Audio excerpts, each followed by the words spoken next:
नमस्कार दोस्तों, stock market studies में फिर से एक बार आपको बहुत-बहुत स्वागत है। तो आज मैं फिर से आपके सामने कुछ इंपॉर्टेंट कंपनी का अपडेट शेयर करने वाला हूँ। तो वीडियो को पूरा लास्ट तक देखिएगा और अभी तक अपने चैनल को सब्सक्राइब नहीं किया तो जरूर कर लीजिएगा। कंटिन्यूअसली इन्फॉर्मेशन और अपडेट्स पाना है तो चैनल के ऊपर बने रहिएगा। तो चलो देख लेते हैं कौन सा कंपनी है इस वीडियो के अंदर।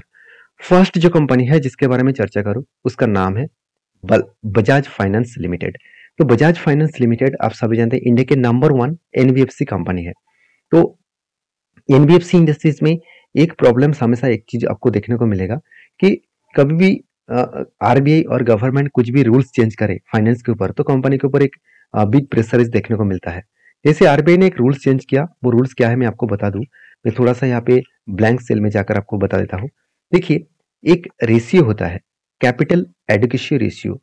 तो CAR कैपिटल एडुकेसी रेशियो जो है वो क्या होता है मैं सबसे पहले बता दूं। जैसे बैंकिंग के मामले में आपको कहा जाता है कि CAR 9% के आसपास बैंकिंग के हाथ में पैसा होना चाहिए।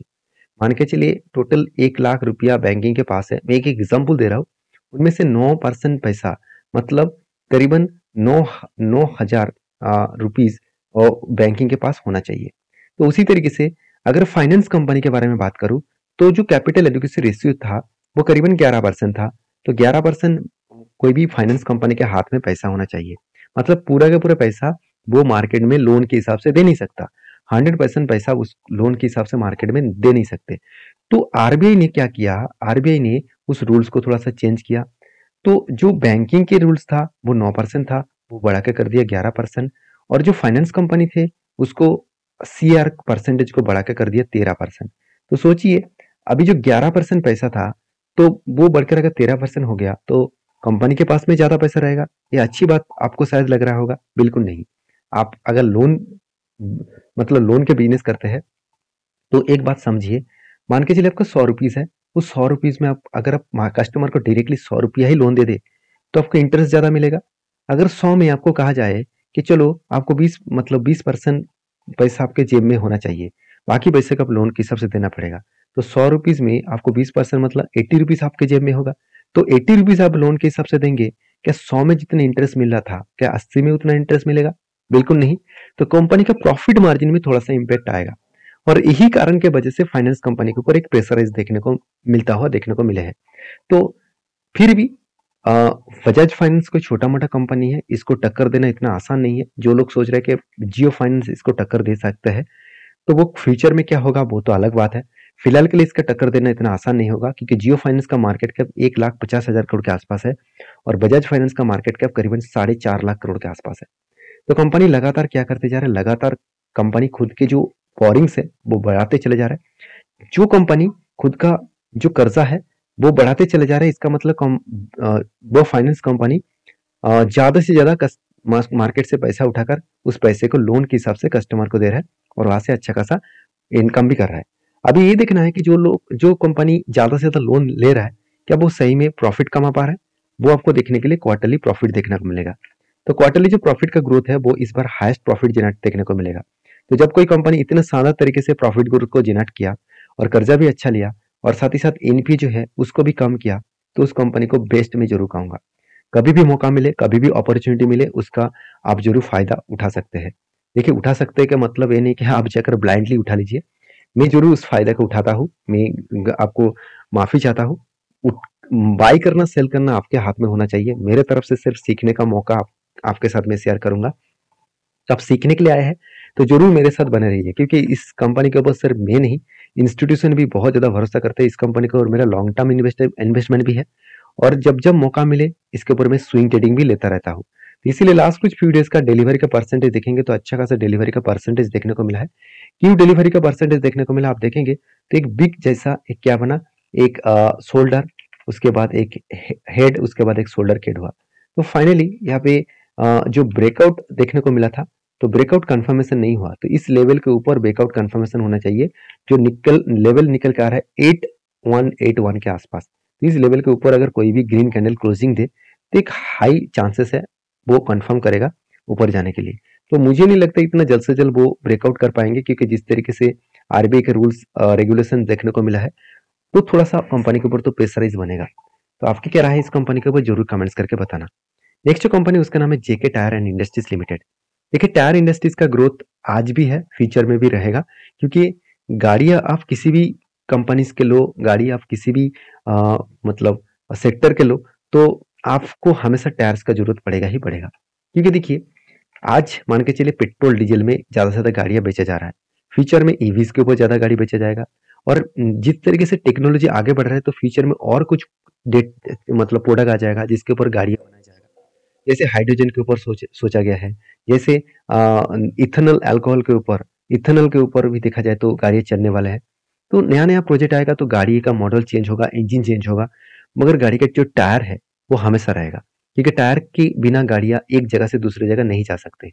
आप कहेंगे सर फ्यूचर में तो सारे गाड़ी फ्लाइंग करेंगे, तो आपकी बात सही भी है, मान ही लेता हूँ। फ्लाई करने वाले सारे गाड़ियां वो दिन आने में अभी भी बहुत टाइम लगेगा। तो फिलहाल के लिए जेके जो टायर्स कंपनी है, इस कंपनी के ऊपर सब कुछ अच्छा दिखेगा सर, एक पॉइंट बिग नेगेटिव है, वो है इस कंपनी का कर्जा।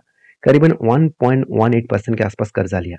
बाकी देखिए इस कंपनी का पी रेशियो सस्ते में है, आरओसी आरओई तो एवरेज लेवल के आसपास है, इनकम भी ठीक है, हाथ में कैश भी है, और कंपनी का डेप्थ बहुत ज्यादा है। तो डेप्थ इतना क्यों लिया गया, चलो मैं आपको बता देता हूँ।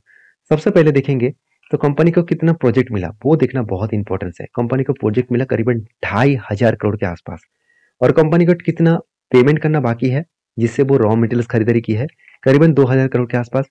तो कुल मिलाकर हो गया 4,500 करोड़ के आसपास। कि इतने पैसा कंपनी के हाथ में है, कि इतने पैसा कंपनी इनकम की है, चलो मैं आपको बता देता हूँ। कंपनी के हाथ में है 820 करोड़ और 260 करोड़, कुल मिलाकर यहाँ पे 1,000 करोड़ के आसपास हुआ। और कंपनी का जरूरत कितना है, 4,500 करोड़। तो इतना पैसा कहाँ से लेके आएंगे, तो इसीलिए कंपनी इस बिजनेस को स्टेबल रखने के लिए, जो प्रोजेक्ट मिला उसको कंप्लीट करने के लिए कंपनी ने क्या किया, कर्जा उठाया। तो कर्जा उठाने का जो मेन मकसद है यही है। अगर वो चीज को देखेंगे तो company short term and long term के लिए कर्जा उठाया। तो बाकी इस कंपनी के ऊपर बाकी जो पैरामीटर्स है आप जरूर देखेंगे तो शानदार तरीके से कंपनी का ग्रोथ देखने को मिलेगा। हाईएस्ट लेवल का प्रॉफिट जनरेट इस बार किया, आज तक की हाईएस्ट प्रॉफिट है जो आज तक कभी भी कंपनी नहीं किया। सेल्स भी लगातार बढ़ता हुआ देखने को मिले, उसी बेसिस में कंपनी का प्रॉफिट भी बढ़ा, और इसीलिए इन्वेस्टर भी इस कंपनी के ऊपर कंटिन्यूसली खुद का होल्डिंग को बढ़ाते चले गए। एफएस के पास सिर्फ 6% के आसपास होल्डिंग था, वो बढ़ के हो चुके 10.5% के आसपास।